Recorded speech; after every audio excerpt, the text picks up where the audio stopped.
Ingin enggak? Penting enggak?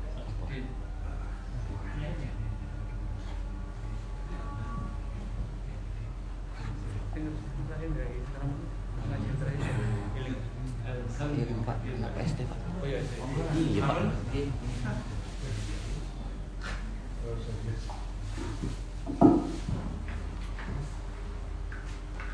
Bismillah. Assalamualaikum warahmatullahi wabarakatuh. Bismillahirrahmanirrahim. Alhamdulillah nahmaduhu wa nasta'inuhu wa nastaghfiruh wa na'udzu billahi min shururi anfusina wa min sayyiati a'malina. May yahdihillahu fala mudilla lahu wa may yudlil fala hadiya lahu. Asyhadu an la ilaha illallah wa asyhadu anna Muhammadan abduhu wa rasuluh. Allahumma shalli wa sallim ala sayyidina Muhammadin wa ala alihi wa ashabihi ajma'in, amma ba'd.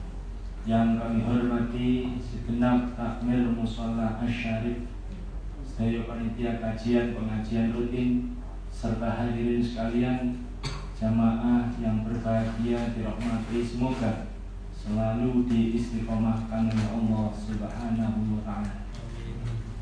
Utama monggo kita bersyukur kehadirat Allah dapat berhimpun kita di majelis yang mulia ini dalam rangka silaturahim talabul ilmi, sholat berjamaah.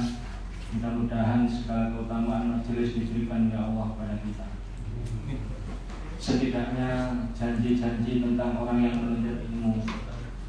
Wa majtama'a qaumun fi baitin min buyutillahi ta'ala yatluna kitaballahi wa yatadarrasunahu illa nazalat alaihimus sakinah. Barang siapa yang mau berhimpun di majelis ilmu, di sana dibacakan ayat-ayat Al-Quran, disampaikan makna dan hikmahnya, illa nazalat alaihimus sakinah, pasti Allah akan menurunkan ketenangan, ketentraman, kebahagiaan. Semoga semua yang hadir dibahagiakan oleh Allah Subhanahu wa ta'ala. Sebagaimana juga orang yang mau hadir di majelis ilmu, semua makhluk yang basah, yang kering, yang hayati, yang jamati, semuanya memohonkan ampun untuk mereka.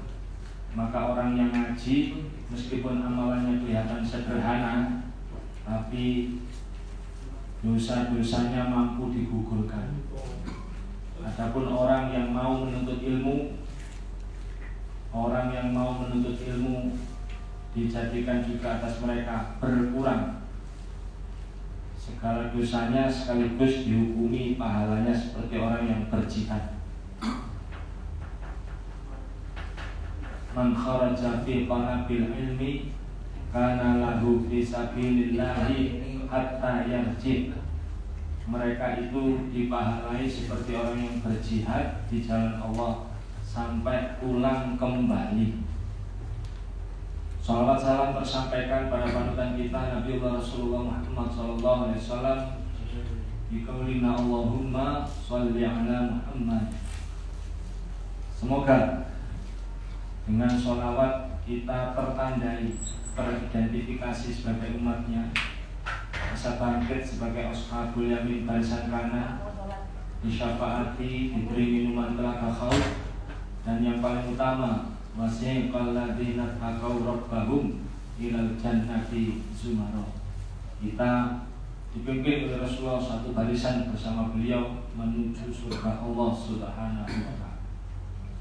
Bapak-bapak, ibu-ibu, niki enten ibu-ibu yang berbahagia melanjutkan tema-tema kajian kita, yaitu tentang orang-orang yang dijadikan oleh Allah memiliki bakat untuk sukses berjaya di dunia wal akhirah. Sebagai dasar hukum adanya dalam Al-Quran surat Al-Baqarah ayat 124. A'udzu billahi minasyaitonir rajim.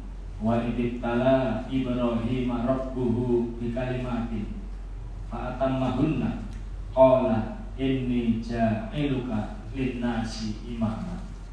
Dan ingatlah ketika Ibrahim diuji oleh Allah dengan berbagai kalimat ujian. Fa'atammahunna, sukses Nabi Ibrahim melaksanakan melampaui ujian-ujian tersebut. Qala, Allah dawuh, inni ja'iluka linnasi imaman.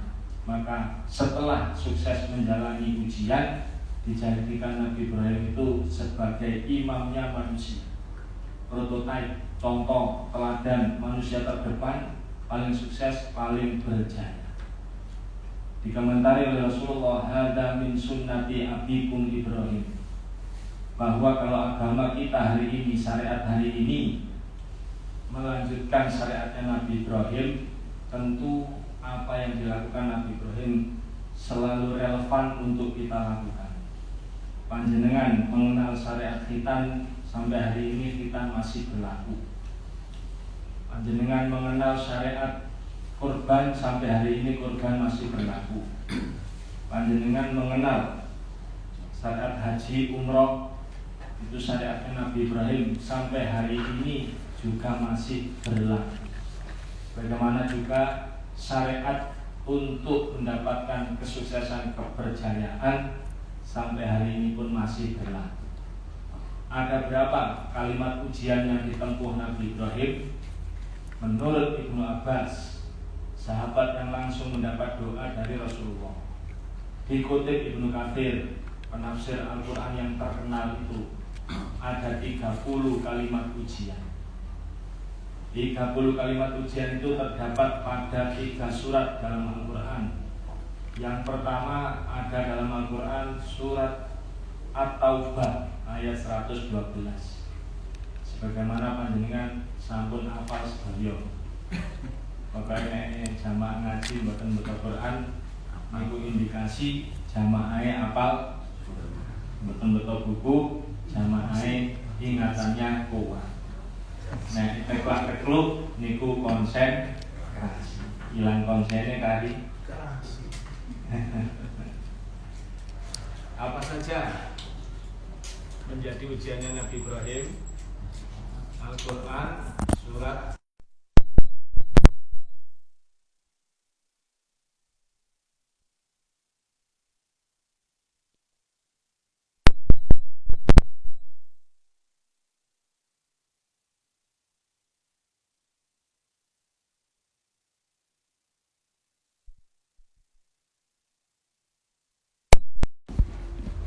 Yang berikutnya yang kita lanjutkan bahasannya yaitu Al-Quran surat Al-Ahzab ayatnya 35.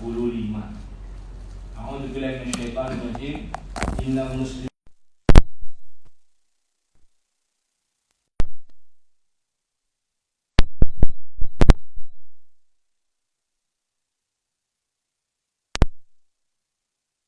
kemarin innal muslimina wal muslimat wal mu'minina wal mu'minat wal qanitina wal qanitat. Dalam pengertian innal muslimina wal muslimat yaitu hamba-hamba Allah yang selalu berserah diri, pasrah.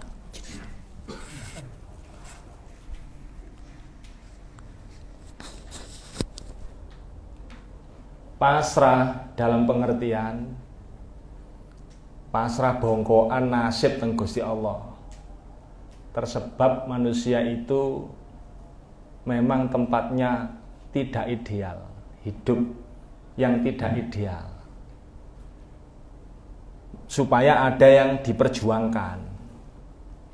Contoh kita kemarin, orang yang bakat jualan, kerjaan dari kecil senengane dodol, tapi sampai umur 54 nih, gurung duwe bedak.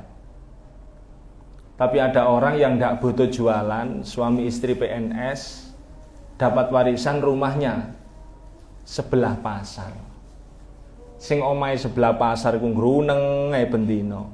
Mergo nyaponi sampahe wong pasar. Sing omahe sing gak duwe bedak ya bendina ngresula ae.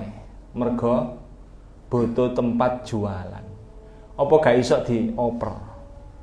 Sing pancen bakate dodolan diparingi warisan bedak utawa omah pinggir pasar. Sing gak butuh dodolan ya omahe sing ada pasar. Gampang sakjane, tapi nggih dibuat seperti itu oleh Allah. Supaya orang ini berjuang dari ketidakidealan. Nah, mesti ngoten. Mangkane menungso niki panggone gak ideal. Justru nek panjenengan urip iki wis ideal banget niku bahaya. Biasanya matian. Ngene anak petugas sensus takon nang sampean terus semuanya dicentang ada, punya, iku bahaya. Namanya siapa Pak? Abdul Muin. Sudah punya istri? Sampun Mas wis sowe bojoku iki. Centang.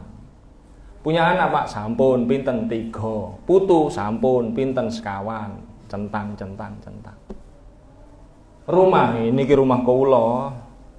Sing sebelah niku yuga kula pertama, sebelah malih kedua. Ah niki rencane mangke sing manggeni yuga nomor 3. Tapi sakniki larene tasik bujang. Oh, punya rumah. Ruko punya. Sebelah jalan raya itu ada 2. 1 tahun saya kontrakkan 1 tahun 18 juta. Berarti kali niku 36 juta. Nek kula pengen umroh nggih ndugi mriku. Gogolan enggak ada, punya. Pinten 3. Warisan setunggal sing kali tumbas. Niku dicentang malih. Mobil, ini ki mobil kula niki, Cherry. Napa? Panther tahun 2001. Niku gadani uga kula Avanza setunggal RT3. R3. Niku. Wonten ngoten napa malih sepeda motor enggak ada niku. Niku bahaya. Kata Rasulullah, tidaklah seseorang itu akan mati kecuali oleh Allah akan disempurnakan rezekinya. Jadi nek sampean sembarang duwe bahaya, dilungkas kukut ya. Niku ilmunya orang-orang kasyaf. Makanya ketika turun ayat idza jaa nasrullahi wal fath wa ra'aitan nasa yadkhuluna fi dinillahi afwaja. Telah datang masanya ketika Islam itu berkembang dan orang-orang datang berduyun-duyun masuk Islam. Nah, itu sebenarnya berita gembira atau berita buruk? Halo? Berita gembira, Islam tersebar kok. Dulu ditolak, sekarang diterima. Dulu dimusuhi, sekarang mereka masuk. Tapi para sahabat yang level ilmunya sudah tinggi menangis. Wah, gimana ini? Kalau tugas kerasulan sudah selesai, Islam sudah berkembang pesat, berarti tugas Rasulullah sudah selesai. Setelah ini kita berpisah. Sahabat-sahabat sudah tahu itu. Makanya sampai lek sembuh warang kok wis duwe, siki. Kudu wonten sing dilong iki. Mbuh gogolane, mbuh sawahe, mbuh mobile kudu ono sing dikurangi supaya enggak ideal. Makanya sampean nek dina iki sik durung ideal, ono anak sing sik butuh di sekolahno, cicilan sik butuh dilunasi, oma-oma sik bolong butuh ditembeli. Iku sik kira-kira rada suwe lah. Kira-kira rada suwe. Niku innal muslimina wal muslimat manut mawon kali laku dan lagune Gusti Allah. Wal mukminina wal mukminat menjadi hamba Allah yang beriman. Dalam pengertian menerima agama ini sebagai kepastian, bukan kemungkinan. Itu sikapnya para sahabat dulu, mendengar berita dari Al-Qur'an maupun hadis itu diterima sebagai kepastian. Makanya ketika Umar bin Khattab diberitahu oleh sahabat bernama Suraqah. Suraqah itu sahabat. Dulu pernah ingin membunuh Rasulullah tapi gagal. Dimaafkan lalu kemudian masuk Islam. Nah, suatu hari Rasulullah itu ngomong kepada Suraqah. Dia mau ngingetin Suraqah, suatu saat nanti sepeninggal saya, kamu akan memakai mahkota Kisra Persia. Di Kisra itu ya kalau di sini raja. Dan Persia itu adidayanya negara. Kalau hari ini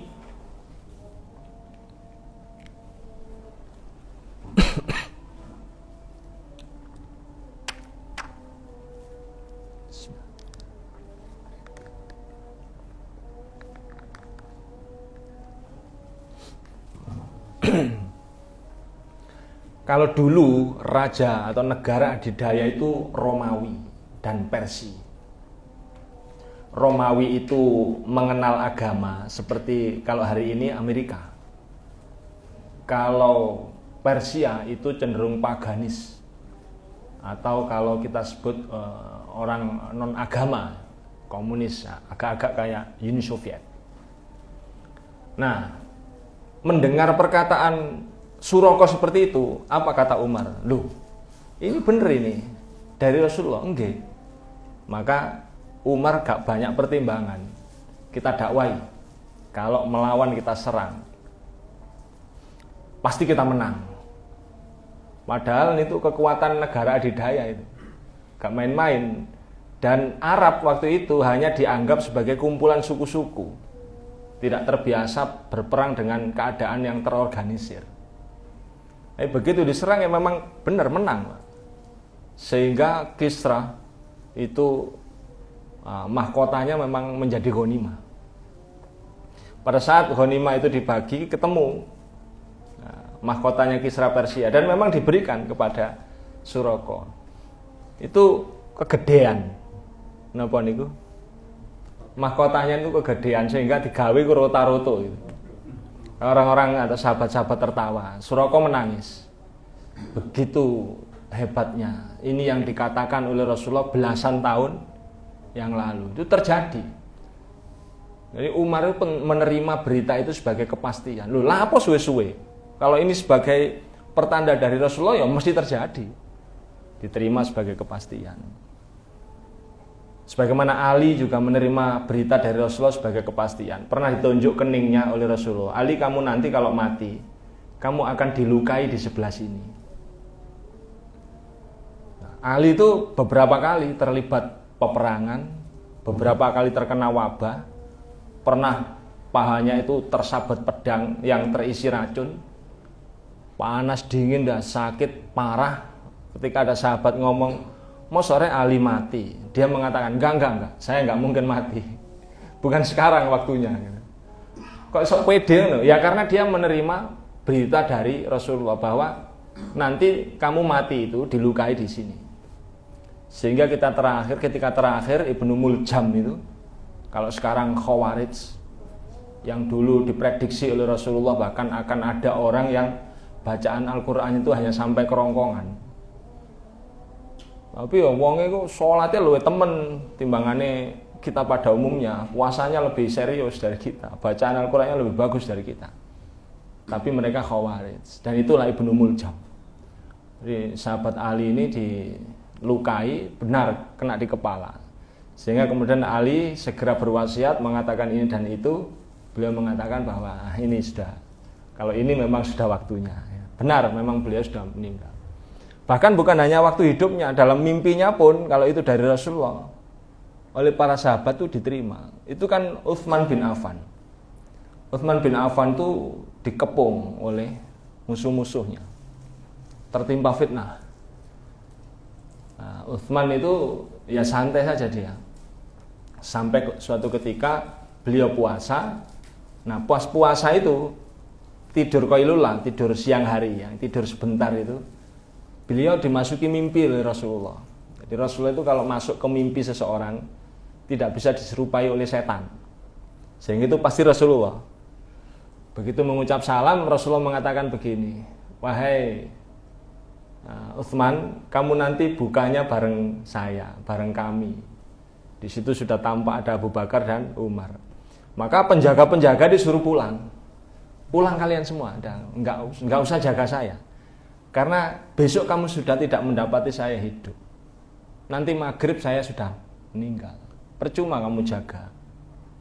Sekongon mulai kabeh, lalu kemudian beliau baca Al-Quran seharian itu, membaca Al-Quran dan dia dibunuh pada saat membaca Al-Quran. Sahabat-sahabat itu pada saat ibadah-ibadah tertentu itu tidak merasakan sakit. Umar itu menunggu, terkena panah itu menunggu, saya sholat dulu aku, nanti kalau sholat baru kamu ambil itu anak panahnya. Padahal ada kailnya ini, jadi kalau kena panah ini ada kalau ditarik itu jebol otot. Itu disuruh narik nanti kalau saya pas sholat. Begitu juga kalau sudah tahu akan mati dan memilih ibadah tertentu yang kalau itu dilakukan nggak terasa sakit, dan itu bagi Utsman dalam membaca Al-Quran. Karena Utsman kan sahabat yang punya jasa menghimpun atau kodifikasi Al-Quran ya. Jadi Al-Quran itu bagi Utsman adalah bagian yang tak terpisahkan. Nah, itu agama yang diterima sebagai kepastian. Panjenengan juga begitu, kalau ngomong iman itu tentang rezeki, misalnya ada orang yang jualan kreco Mojokerto, viral terus rame, banyak yang beli, antri belum buka sudah ada 16 yang antri. Terus kemudian muncul kompetitor, muncul pesaing, sampai totalnya ada 5 dengan dirinya. Nah itu kalau dia memang iman pada Ar-Razzaq, ini nggak mempengaruhi kondisi mentalnya, juga tidak mempengaruhi akhlaknya kepada para rival, para kompetitor. Karena adanya rival atau kompetitor nggak mengurangi rezeki. Kalau perlu ya dihimpun bareng-bareng berdoa, terus ngomong data. Kita ini pelanggan kita, prospeknya 10.000 1 bulan. Dibagi sekian, nanti ketemunya sekian. Kalau ini kita bagi berlima, kita dapatnya sekian. Kalau kita nggak berdoa, mungkin kita hanya akan berebut pelanggan yang ini saja. Ayo bermohon pada Allah supaya yang akan mendapatkan informasi tentang kita ini tidak hanya orang Mojokerto. Lek perlu wong Sidoarjo, wong Surabaya ikut beli ke sini. Ngono mesti ini. Nah, wong gae. Ya apa cak kabare cak dodolane? Sing ngene iki wong Jawa. Gak iso nyambut gawe lek gak niru kancane. Jadi kesannya itu sinis, ada kompetitor gitu. Nah, baik Ibu Bapak yang dirahmati Allah, innal muslimin wal muslimat wal mu'minin wal mu'minat wal qanitina wal qanitat. Qanit bermakna patuh. Nah, hidup ini ada sistemnya.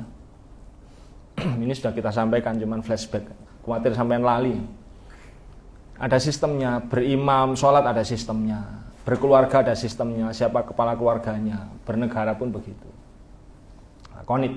Nah, yang kita bahas kali ini adalah was-shadiqina was-shadiqat. Shadiqina was-shadiqat itu bermakna benar, jujur. Hidup itu harus benar dan jujur. Kata Rasulullah, inna sidqa yahdi ilal birri fa innal birra yahdi ilal jannah. Siapa yang telah ditunjukkan oleh Allah, ya siapa yang melakukan kejujuran, maka dia akan ditunjukkan oleh Allah jalan kebaikan. Fa innal birra, siapa yang telah ditunjukkan jalan kebaikan, yahdi ilal jannah, dia ditunjukkan jalan ke surga. Jadi ibarat surga itu rumah utama. Dia tidak akan mungkin bisa dimasuki kecuali oleh orang-orang yang baik, yang punya amal-amal kebaikan. Dan amal-amal kebaikan itu tidak mungkin ada kecuali orang ini benar dan jujur. Pintu pagar luarnya itu jujur dulu, baru setelah jujur bisa baik. Nah, jujur dalam hal apa? Ya, dalam hal kata-kata, lisannya harus jujur. Apa yang kita sampaikan itulah kenyataan. Kecuali bohong dalam beberapa hal. Bohong yang boleh kan menyelamatkan orang. Ini orang baik yang butuh diselamatkan, kita bohong tidak apa-apa. Yang kedua, bohong menyenangkan pasangan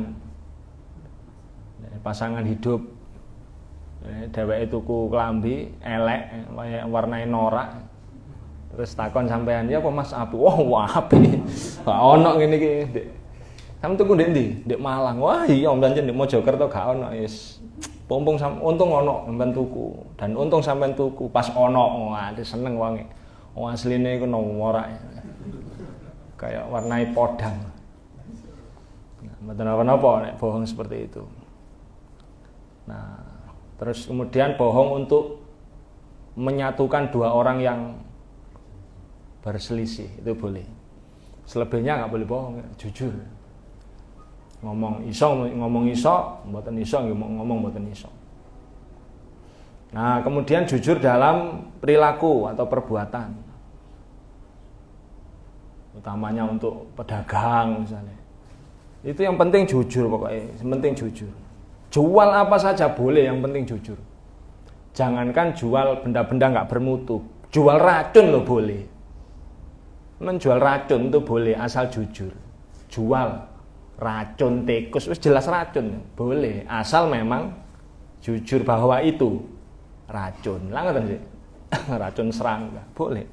Supaya jelas penggunaannya. Yang tidak boleh itu tidak jujur. Jual kacang hijau, campuri kerikil. Boleh campuri kerikil, yang penting jujur. Jual kacang hijau, campur, ini dalam kurung campur kerikil 10%. Jadi nek napa dodol 1 kilo iku sakone kerikil. Dodole 10 kilo, 9 kilone niku kacang hijau, sing 1 kilo iku kerikil. Pokoknya jujur. Jual beras putih, pulen, nah, tapi dibaiklin, ya enggak apa-apa, pokoknya sing penting jujur. Jual beras putih pulen dalam kurung baiklinan. Mboten apa-apa, sing penting jujur. Jual madu 10%, 90% gula. Mboten apa-apa, sing penting jujur. Lah wong-wong enggak jujur. Yang ketiga itu jujur dalam sikap hidup. Jujur dan benar dalam sikap hidup. Yang sering kita sampaikan itu menyetarakan atau menyelaraskan antara Pak Mau, ini Pak Mau, Pak Mau dan Pak Mampu. Nah, hidup yang benar itu antara kemampuan dengan kemauan itu setara, selaras. Yang mulai tidak benar itu ketika Pak Mau berjalan terlalu cepat di depan Pak Mampu. Maka kalau selisihnya sekian ini, kalau ditarik ya, selisih sekian ini ditarik ke samping sama dengan kepikiran. Jadi angen-angen yang terlalu jauh melampaui kemampuan itu sama dengan kepikiran. Kalau nekat sama dengan cicilan. Jadi wah kepengin mau mikir, kepengin ini, utang wis. Akhirnya ya sama dengan cicilan. Nah, cirine uang nek cicilane akeh iku bolak-balik ndelok tanggalan. Karena dia berharap kepengin segera tanggal muda. Tanggal 6 kan bayaran. Makanya siapa tertuduhnya hari ini kok waktu itu terasa makin cepat? Ya sing wong utang-utang iku. Sing utange akeh-akeh nek utang panci ngene sik lumrah. Utang yang keren itu kan hanya 3. 1 utang untuk bertahan hidup. Seorang ibu punya anak menyusui, ibunya memang tahan lapar, tapi anaknya ini bisa busung lapar, bisa stunting, bisa malnutrisi ya, bahkan mati. Maka dia mencari hutang untuk bisa memberi makan pada anak. Boleh. 2, untuk pendidikan. Jadi anak UTS atau UAS kurang 3 hari, ini sistem akan dikunci. H-1. Kalau tidak bayar, dosen tidak bisa upload nilai. Percuma ikut UTS, dia mengerjakan tugas, tapi nilainya nggak masuk. Karena dikunci oleh sistem. Nah, itu kalau utang untuk hal seperti itu boleh. Yang ketiga untuk ibadah. Misalnya pekerjaannya guru, gurunya sertifikasi. Nah, pada waktu gajian itu per 3 bulan. Januari, Februari, Maret, April, Mei, Juni. Nah, kurban itu Mei awal. Nah, kalau Mei awal, padahal dia akan dapat rapelan gajian itu Juni. Berarti dia nggak punya uang. Karena gajian yang keseharian itu sudah digunakan untuk operasional. Nah, terus utang untuk kurban itu boleh. Kalau yang lain sudah nggak keren. Nah. Makanya sampai nek iso ya, aja akeh-akeh utang. Utang gawe pantesan. Utang dandang nek kok cek iso ngelumpuk ambek tangga wis pasan. Pas napa jenenge reboan, utange wis rebo. Titip sosialisasi lah. Ini utang sosialisasi. Sawangane kok gak duwe utang belas. Sithik-sithik nggo pantes-pantesan. Nah, saudaraku yang dirahmati Allah, la tukhifu anfusikum ba'da umniha. Nanti hasilnya adalah kalian akan menyulitkan, menyusahkan hidup kalian sendiri. Padahal Allah itu melapisi kalian dengan beberapa amalan supaya Allah menenteramkan kalian. Jadi orang ngaji, orang mengaji kan tadi itu dampaknya adalah diberi ketenangan, ketentraman. 2, orang yang menikah itu diberi dampak ketenangan, ketentraman. Wa min ayatihi an khalaqalakum min anfusikum azwaja litaskunu ilaiha, supaya kalian tentram. Banyak amalan-amalan yang sebenarnya disetting untuk menentramkan hati. Panjenengan zikir subhanallah alhamdulillah wala ilaha illallah wallahu akbar. Itu semua fitrahnya adalah menentramkan hati. Cuman wong yang utang. Nah, utang sing temenan iki lho. Niku wis nggarai ruwet niku. Jadi nek utang sing kelas dhukur-dhukur niku, utang Pajero, utang Expander ngoten-ngoten niku. Nah, kok kaya akeh sing tersinggung iki modele. Mari ngono gak gelem melok ngaji iku iki nek modele. Ngene iku. Nah, monggo meskipun orang ini ngaji, zikir atau sudah berkeluarga, bersuami atau beristri, nek duwe cicilan sing gede-gede niku, itu ketenangannya hilang. Nah, niku menurut Rasulullah. Cuman wong-wong nek dikandani hadis ngoten niku banggel biasae. Oh, mboten utang, mboten saged tumbas Ustaz. Lah. Yang kedua, nek mboten utang, mboten semangat. Nah, saya itu membayangkan Rasulullah itu kan ketika ada di masjid, itu Rasulullah berbicaranya di masjid, itu mesti didampingi sahabat-sahabat dekat. Ya, ada Abu Bakar, Umar, Utsman, Ali, itu biasanya mesti muncul. Nah, di situ ada Umar. Umar itu sondok temperamen.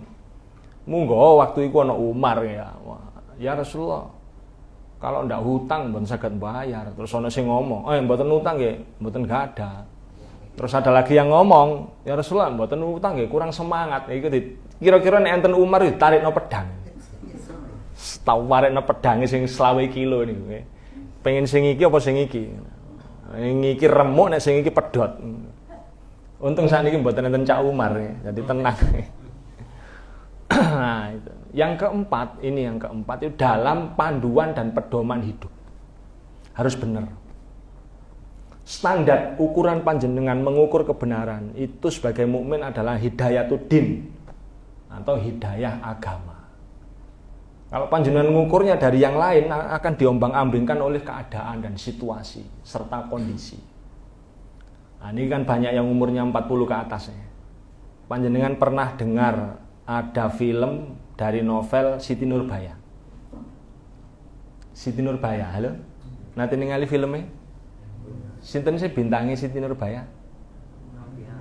Novia Kolopaking ya. Sing lanang itu Samsul Bakri jeneng Gusti Randa. Terus sing Himdam Syik, Datuk Maringgi. Nah, setelah melihat film itu, kebanyakan orang ya menilai siapa penjahatnya. Himdam Syik, ya, Datuk Maringgi. Apa wis tuwek rabian, ngoten. Iya, itu karena ukurannya adalah ya, ukurannya standarnya bukan agama. Kalau standarnya agama, pasti beda pandangannya. Coba kita lihat hubungan Samsul Bakri dengan Siti Nurbaya. Itu pernikahan apa pacaran?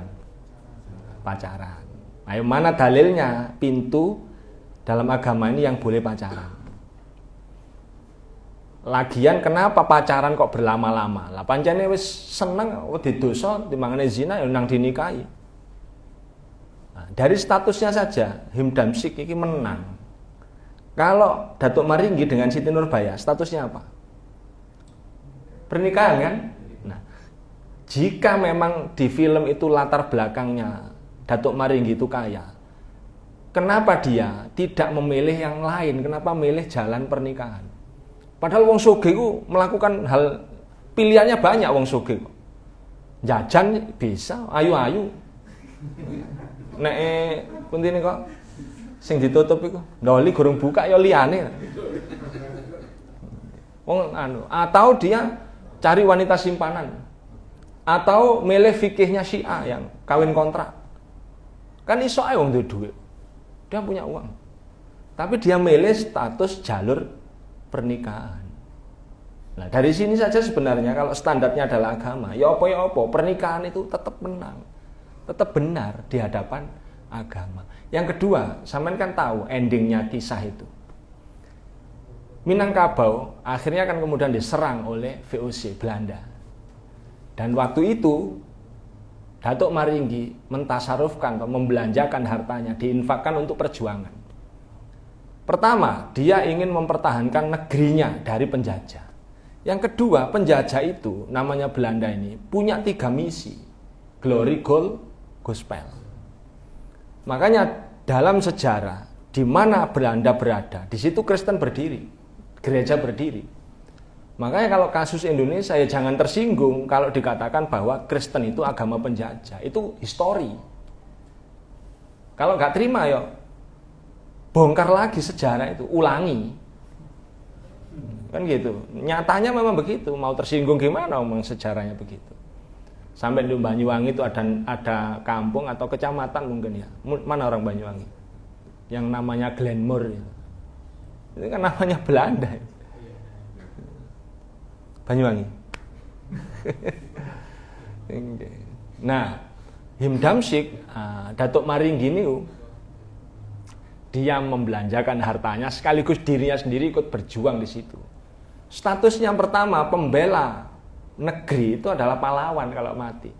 Kalau pembela agama kalau mati itu syuhada. Sementara Samsul Bakri dia ikut Belanda. Pas perang berhadapan-hadapan dengan Datuk Maringgi lalu sama-sama mati. Berarti dia mati sebagai pengkhianat bangsa. Atau kalau di hadapan agama itu mati sangit. Nah, ayo kalau panjenengan gawe ukuran yang di luar Hidayatuddin, nanti sampean kena novelis ngono ae, kena sutradara ngono ae, oh iya penjahatnya Datuk Maringgi. Nanti kena yang lain begitu lagi. Sekarang ini yang lagi viral, ada orang top yang pernah jadi menteri, pernah mimpin PLN, pernah mimpin Jawa Pos, terus mengatakan ada agama bernama Buddha Suci, TZU CHI, yang agama ini tidak perlu tempat ibadah dan tidak perlu peribadatan. Puncak dari agama ini adalah berbuat baik. Iki sing ngomong iki Dahlan Iskan. Nah, kalau orang ngertinya wong pinter, orang berpengaruh. Nah, nanti menakarnya itu tidak dengan Hidayatuddin. Maka seneng ae lah wong iku sing ngono gak apa-apa kok. Malah milih iku. Dia mengaku sebagai anggotanya. Nah, persoalannya adalah bagi kita, kalau agama tidak perlu ibadah, berarti panjenengan gak perlu sholat, gak perlu tempat ibadah, berarti masjid-masjid dirobohkan semua. Bahkan di sana dikatakan bahwa tempat ibadah itu dicurigai sebagai sarana marketing agama. Nah, ini kalau semua orang berpikirnya asal berbuat baik, bukan ajaran agama yang dilakukan, bahwa sholat itu wajib, puasa itu wajib, bayar zakat itu wajib, ya hasilnya mureh-mureh kehidupan ini. Makanya kita ini butuh benar dalam hal persoalan Hidayatuddin atau acuan kebenaran. Nah, ini lanjut ya. Biasanya sak jam kok jatah ini. Sampai ngantuk 10 menit gak apa-apa. Pokoknya merem aja bareng gantian. Nek sing saniki merem sampean jarno engko nek dekne wis melek sampean merem gak apa-apa. Kok aja bareng. Nek bareng kok aku ngomong dhewe. Nek ngewangi situk ngoten mawon wis alhamdulillah. Ibu-ibu nggih. Nggih, kula niku wis memaklumi banget. Pancen teko niku pahalae padha kata Rasulullah. Paham mboten paham nomor 17. Mboten masalah. Yang berikutnya wasabirina wasabirat, yaitu sabar. Kalau sabar dalam pengertian menjalankan ibadah panjenengan wis paham. Sabar dalam pengertian menjauhi maksiat itu sudah sering disampaikan. Sabar dalam pengertian menjauhi amarah, menahan amarah itu juga sering disampaikan. Yang perlu kita hari ini ketahui ternyata ada sabar untuk ini menunggu momentum. Bahwa seseorang itu melakukan A atau B saat tepat atau tidak tepat itu boleh-boleh saja, tapi jika waktu dan momennya itu tepat, maka dampaknya bisa besar. Nah, kalau ngomong sejarah Islam di Indonesia, itu kan kita mengenal Wali Songo, lalu ada Demak Bintoro, itu dari keturunan Brawijaya V, dari Siu Banci muncul Raja Demak pertama itu Raden Patah. Waktu itu di Majapahit sudah gaduh karena Brawijaya V itu dikudeta oleh dia Sang Ramawijaya. Nah, situasinya begini, ada beberapa yang sudah mengusulkan Majapahit itu diserang saja. Sekalian sudah dipastikan kalau kerajaan ini sudah selesai. Nah, tapi apa kata para wali? Oh, jangan. Tidak semua orang bakalan menerima keadaan itu. Di Jawa itu orang sangat sensitif jika ada anak menyerang orang tua itu dianggap sebagai anak durhaka. Sehingga agama yang kamu bawa, yaitu yang dibawa oleh Raden Hasan yang kemudian jadi Raja Demak itu menjadi Raden Patah, itu kan Islam. Maka nanti yang akan muncul adalah Islam agama anak durhaka. Maka korbannya adalah dakwah setelahnya. Nggak akan diterima Islam ini. Sehingga ditunggu sampai ada peristiwa Harbi. Cuman dia Sang Ramawijaya itu setelah memberontak berhasil menumbangkan pemimpin Shah Majapahit Brawijaya V, dia punya kebijakan condong campur. Condong campur itu kalau bahasa sekarang adalah sinkretis. Sinkretis itu mencampur atau memadukan segala bentuk keyakinan. Sebelumnya Majapahit itu pernah sukses mencampur antara Hindu Buddha. Maka di pengalaman berikutnya ini di sana ada Islam. Di Surabaya, Ampel, Sunan Giri, di Giri, dan banyak tempat yang lain itu di daerah pesisir utara dianggap kalau Islam itu juga bisa dicampur, sehingga keuntungan bagi Islam adalah tidak diserang, maka tidak ada status kafir harbi karena belum menyerang. Nah, inilah yang kemudian memunculkan metafor condong campur. Ada namanya keris sakti condong campur, yang dimitoskan itu dibuat oleh 100 empu, dikumpulkan dari berbagai daerah besinya itu. Itu sebenarnya maknanya itu hanya metafor, keris itu nggak pernah ada. Itu untuk menggambarkan bahwa di sana ada kebijakan untuk mensinkretiskan agama-agama. Nah, dalam mitos atau mitologi itu nanti yang akan mengalahkan adalah Sabu Inten. Sabu Inten itu adalah metafor bagi adipati-adipati di daerah pesisir yang kaya-kaya itu karena mereka berdagang. Nah, makanya kalau nanti ada situasi politik lokal di Jawa Timur ini, perpaduan atau kekuatan condong campur itu tetap kalah dengan uang. Sopo sing duwe duit dalam politik pilbub atau itu akan kalah. Tapi dilihat lagi, jika pertarungannya sudah ideologis, maka 9 lawan 9 yang dulu pernah saya sampaikan, yaitu 9 yang pernah membunuh ontanya Nabi Soleh. Ada 9 orang jahat yang membunuh ontanya Nabi Soleh, sehingga benar-benar meskipun Nabi Soleh itu mukjizatnya dibunuh, Nabi Solehnya kalah. Tapi suatu saat kemudian Allah memaparkan lagi politik internasional wujudnya Nabi Musa. Nabi Musa itu satu orang memiliki 9 mukjizat. Itu dalam Al-Isra ayat 101. Jadi Nabi Musa itu punya 9 mukjizat. Nah, kalau sekarang mukjizat itu nggak mungkin ada lagi, tapi yang ada adalah 9 kekuatan, 9 kompetensi. Nah, maka kalau dalam pertarungan ideologis, jika ada 9 orang jahat yang kuat, kita nggak mungkin menang. Tapi kalau ada 9 orang lagi di dalam posisi Islam ya, yang kualitas kompetensinya seperti wali-wali, maka pasti menang. Makanya berdirinya Demak Bintoro itu kan inisiasi dari 9 itu. Dan Indonesia ini nggak jauh-jauh dari 9. Orang yang merumuskan BPUPKI 9. Kalau ngomong itu yang difitnah Dewan Jenderal. Pokoknya songo-songo niku di Indonesia nih ya, waline ya songo.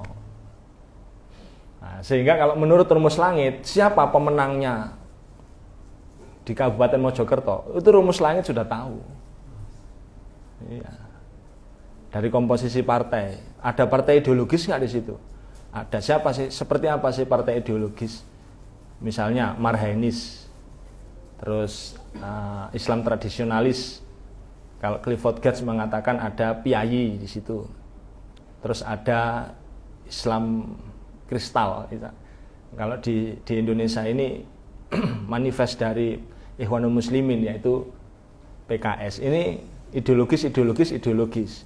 Kalau ideologis ini bisa bersatu berarti condong campur. Ini mesti menang kecuali berhadapan dengan sabuk inten. Apa itu sabuk inten? Nyahnya wahwe. Nah, ada lagi yang bisa membuat ini kalah. Apa itu? Kolomunyeng. Kolomunyeng itu adalah berita. Berita yang kalau dulu simbolnya kan kerisnya Sunan Giri, Kolomunyeng itu. Tapi ada lagi yaitu sengkelat. Sengkelat itu sengkeleati. Ini fitnah besar. Nah, kalau sengkelat tidak ada, misalnya tingkat kepuasan warganya tinggi, berarti sengkelat itu minggir. Yang bertarung adalah condong campur. Napa wau? Sabu inten ambek kolomunyeng. Nah, yang metafor ini ikut siapa? Terus nempel di sisi yang mana, tinggal ditarik ke atas. Oh, sing iki sing menang. Makanya analisa politik rumus langit itu memang berbeda. Mus katik geopolitik apa politik lokal pokoknya. Oh, kalau level kabupaten iki rumusnya. Kalau level nasional mesti 9. 9 lawan 9. Sing ngeten iki lek mboten kanca plek, mboten kula kandhani. Makanya kemarin, ya Ustaz di Masjid Mukarrabin, sampean kok sawangannya adem ayem ya, gak pernah melok rame-rame politik. Ya gak perlu, pancene penulis rumus langit itu seru pemenangnya.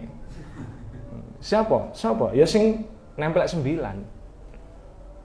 Oh no, bener. Sakti pokoknya rumus langit ya. Karena diterima dengan kepastian, bukan dengan kemungkinan. Kok kayak siak-siak ngono sampean. Gak apa-apa metafor kok. Metafor kan analisa historis. Apa kata Ibnu Khaldun? Sejarah itu akan berulang. Makanya beliau punya rumus namanya siklus. Rumus siklus itu sejarah ini akan berulang. Kalau komponennya muncul semua, maka yang terjadi mesti begini. Kalau ada 9, dulu Al-Quran ngomong 9, lalu muncul 9, oh mesti begini. Itu rumus siklus. Makanya sampean tuku bukune Ibnu Khaldun, Bapak Sosiologi dan Sejarah Islam ini, judulnya Al-Muqaddimah. Nah, mungkin sampean, oh iya, jadi sejarah itu berulang-ulang.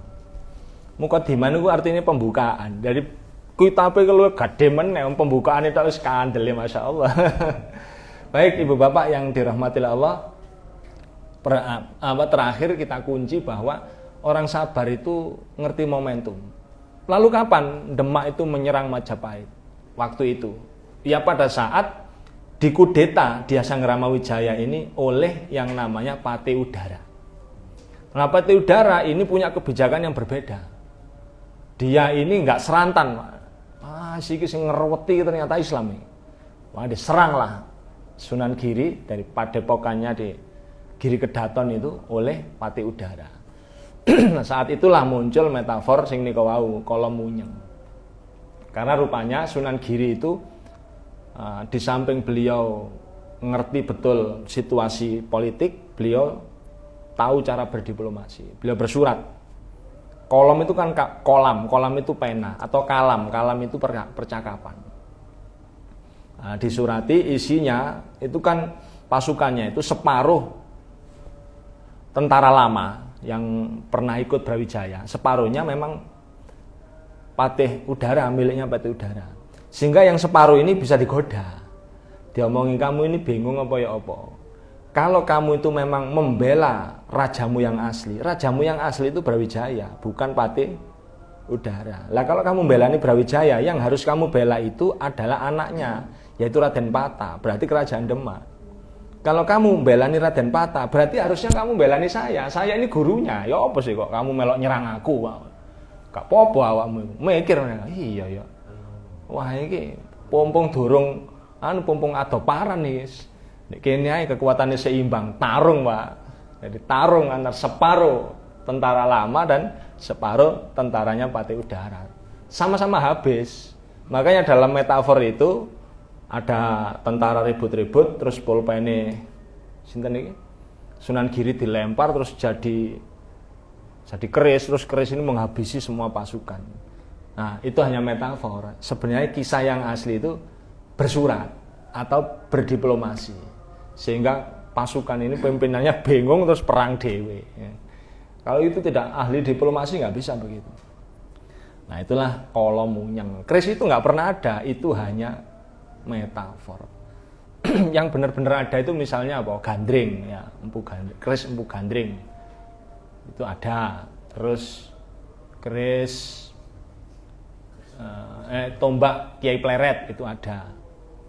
Yang dikenal dengan jurus gebuk tusuk itu kan yang dibunuh oleh tombak Kiai Pleret itu kan Van de Klek, klerek itu anune iku tulisannya klerek ngono lho, wong Londo iku anune jenenge angel ya wis itu anu ae wis iki Kiai Pleret ngono ae.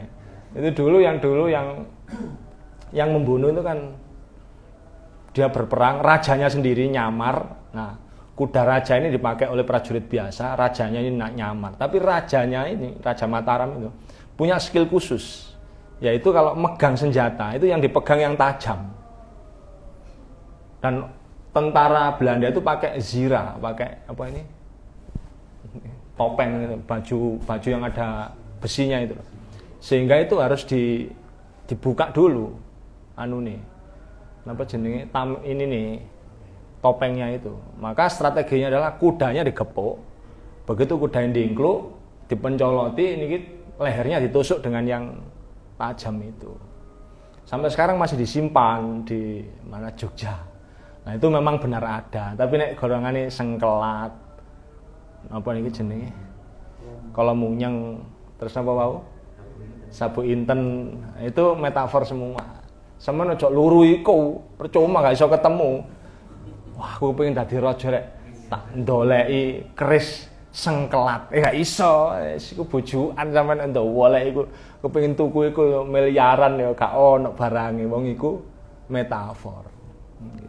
Pengen jelas sampean dengar kisahnya atau babat Jawanya ini Salim Avila, atau pengen bisa baca ini guru besar yang menulis Atlas Wali Songo yaitu Profesor Dr. Agus Sunyoto. Kesan baca, beli Atlas Wali Songo. Nek kula pun entek kula, nek kula gak ngentekno buku lah, aku cerita apa nang sampean. Nggih, ngaten para rawuh, pembicara yang baik menyampaikan untuk dimengerti, dipahami, pembicara yang bijak berhentinya pada waktu yang tepat. Ini pun pas nih. Demikian yang bisa saya sampaikan, semoga kita bisa berjumpa kembali di kesempatan berikutnya dalam keadaan yang lebih barokah. Subhanakallahumma wa bihamdika asyhadu an la ilaha illa anta astaghfiruka wa atubu ilaik. Wassalamualaikum warahmatullahi wabarakatuh.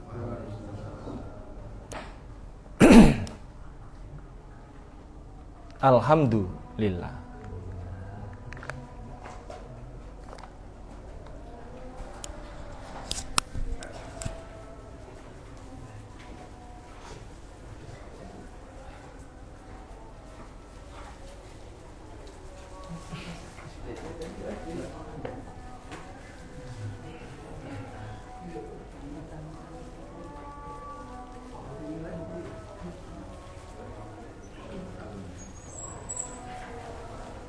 Saya lupa itu dulu.